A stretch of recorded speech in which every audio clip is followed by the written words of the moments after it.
Ils suffisent à peine sur ce lit de 2 places. Des non-nuplés, 6 filles, 3 garçons, nés il y a 3 mois dans la ville de Limbé, au Cameroun. Leur maman que voici, de nationalité nigériane, peut aujourd'hui célébrer ce miracle divin. 9 les enfants. Je remercie tous ceux qui nous ont encouragés, tous ceux qui nous ont mis dans leur prière, et j'aimerais dire que rien n'est impossible à Dieu. Sa maternité, elle la poursuit désormais dans la ville de Douala. Au quartier IPD, c'est l'objet de toutes les conversations.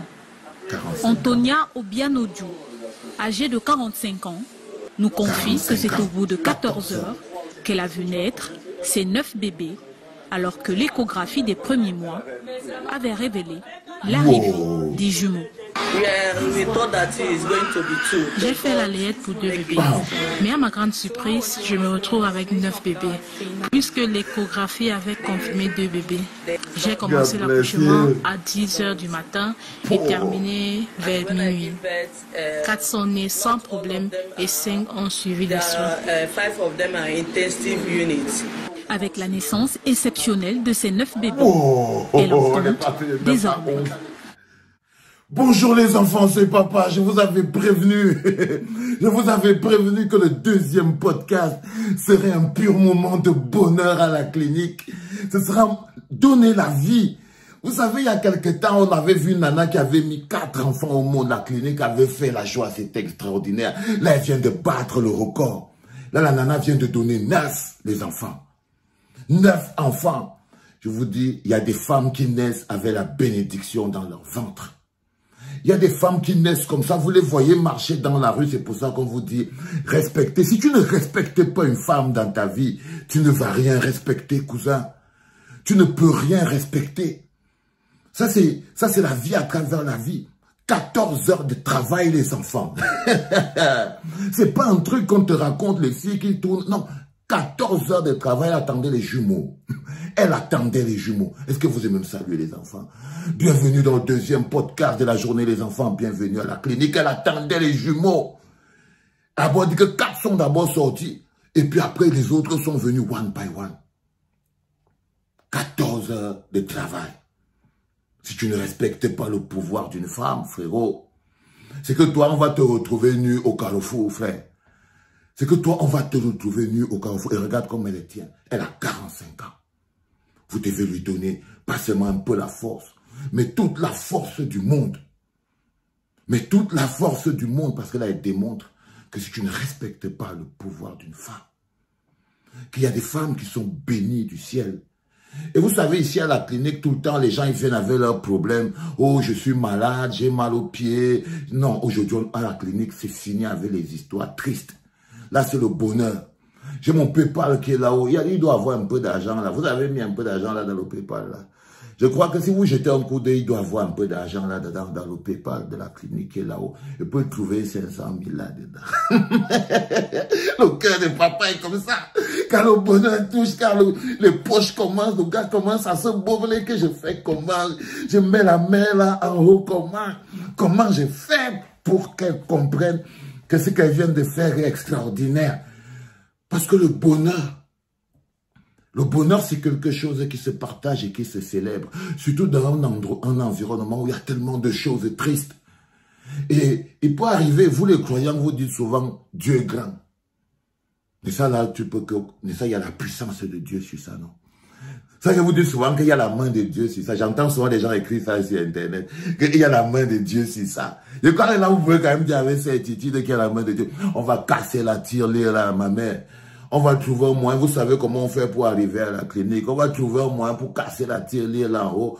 On va trouver 500 000 là. Et vous continuez. Il faut mettre l'argent dans PayPal là. Faites pas les malins. Vous croyez vraiment qu'on est là pour célébrer seulement les enterrements, les deuils? Vous êtes là tous les jours. Oh, je suis malade. Ça fait 10 mois, je souffre. On est là, non, il faut qu'on encourage aussi le bonheur, les enfants. Même pour le karma positif de la clinique, on doit savoir à quel moment il faut mettre du bonheur dans la vie. Et célébrer la vie. Parce que ce qu'on est en train de faire en ce moment à la clinique, c'est qu'on célèbre la vie. Il faut pouvoir s'arrêter à un moment pour célébrer la vie. Pour pouvoir se dire que quoi qu'il arrive, même quand c'est difficile, comment, si tu ne sais pas pourquoi tu te bats, si tu ne sais pas pourquoi tu te lèves, c'est pour que les enfants comme les 9 qui viennent d'arriver là, la nana avait d'abord, elle est passée à 11. Elle avait d'abord 3. Elle avait d'abord 3. Elle avait d'abord 3. Il faut apprendre à célébrer la vie.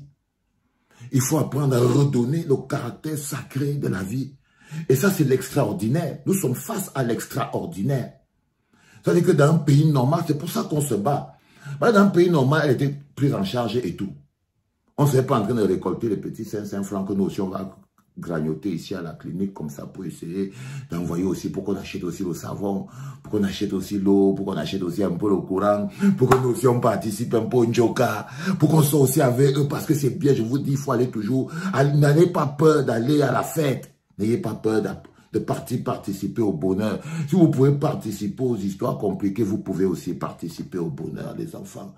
Et ça, c'est un bonheur que cette dame, elle vient de mettre dans un pays extrêmement compliqué. Et on est où? On est dans la zone anglophone. Elle vient limber. Elle vient limber. Il y a même les signes que vous devez savoir interpréter. La vie s'entretient. Même dans les endroits les plus compliqués, les signes du ciel peuvent apparaître. Même dans les endroits les plus compliqués, tout le monde connaît la situation qui sévit en ce moment au Nozo. Et vous vous rendez compte que c'est au milieu de ça. Hein, les croyants vont encore vous dire qu'ils s'étaient partis chercher Jésus dans les tables. Ce n'était pas dans l'hôpital royal de la Kentini qu'ils étaient partis chercher Jésus. C'était dans les tables au milieu des chèvres et la paille et tout ça. Hein, les gars. Et là, vous voyez, c'est à Limbé. La charismatique grande sœur, ça c'est une charismatique grande sœur. Quand une grande sœur, les hommes de la terre doivent seulement venir la bénir. C'est comme ça que ça fonctionne. C'est-à-dire que quand une femme pose un acte comme celui-là, elle dégage 9. Tous les hommes de la terre doivent venir se prosterner. Comprendre que ça là, vous voyez, ce n'est pas quelque chose qui est facilement à trouver dans la rue. On ne marche pas. Ça c'est la Coupe du Monde. Oui, oui, oui, oui. Ça c'est la Coupe du Monde. Et c'est extraordinaire. Moi, vous voyez la clinique aujourd'hui, vraiment, c'est quelque chose qui est bien parce que ça nous soigne un peu. Ça nous soigne un peu de toutes ces choses. Et là, vous voyez, elle a certainement besoin d'aide. Une fois qu'on a fini d'être content, personne ne se relève avec 9 enfants qui débarquent dans la vie directement. Parce que c'est là, ce n'est pas, on ne peut pas dire que c'est seulement sa responsabilité seule.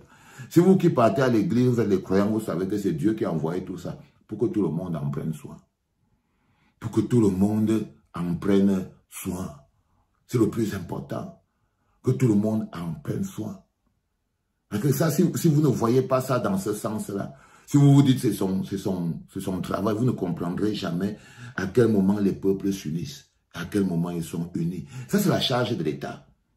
Mais comme je sais qu'en ce moment, on est encore dans un non-État, qui va aller dire que vous allez voir, alors, Madame la ministre des Affaires sociales, qu'elle s'est levée pour aller féliciter la mère.